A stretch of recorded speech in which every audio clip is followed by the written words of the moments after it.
মানুষ ভালো মন্দটা বুঝতে পারছেন যে ছেলে মেয়েটার কি হবে? বুঝতে পারছেন? সংসার চালাবার জন্য আগে কি হতো, সংসার চালাবার পর একটু আধটু পয়সা করে রেখে হয় ব্যাংকে রাখলাম মেয়ের বিয়ে, নাহলে গয়না করে রাখলাম ছেলের অনুষ্ঠান, নাহলে জমি কিনে রাখলাম, পরের ছেলেমেয়েরা কি করবে?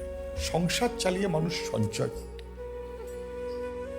আপনি এমন রাজ্যে 8 লক্ষ কোটি টাকা ধার করে বসে আছেন, সেটা মানুষের ঘাড়ে। তেমনি সংসার চালাবার জন্য মানুষকে সংসার চালিয়ে সঞ্চয় দূরে থাক, সংসার চালাবার জন্য সঞ্চয় ভাঙতে হচ্ছে।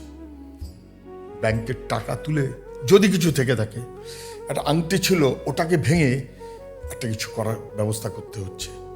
এবং আপনি এটা সহজ আরবিআই বুলেটিন থেকেই পাবেন যে কীরকম ডিস্ট্রেসড কন্ডিশনে আমাদের গ্রাম পড়ছে, মানুষ পড়ছে, নিম্নবিত্ত অংশ পড়ছে। ফলে সেই কারণেই আমি কিন্তু মনে করছি যে এই সহজটাকেই মানুষকে বুঝতে সাহায্য করাটাই আমার কাজ।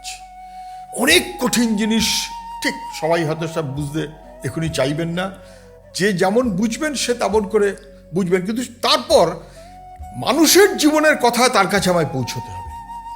মানুষের জীবনের কথায় যেটা সে বুঝবে, যেটা তার সংসার চালাতে গিয়ে সে বুঝতে পারছে আটকে যাচ্ছে, আগুনের মধ্যে গিয়ে পড়ছে, সংসারটা চালাতে পারছে না, ছেলে মেয়ের দিকে তাকাতে পারছে না,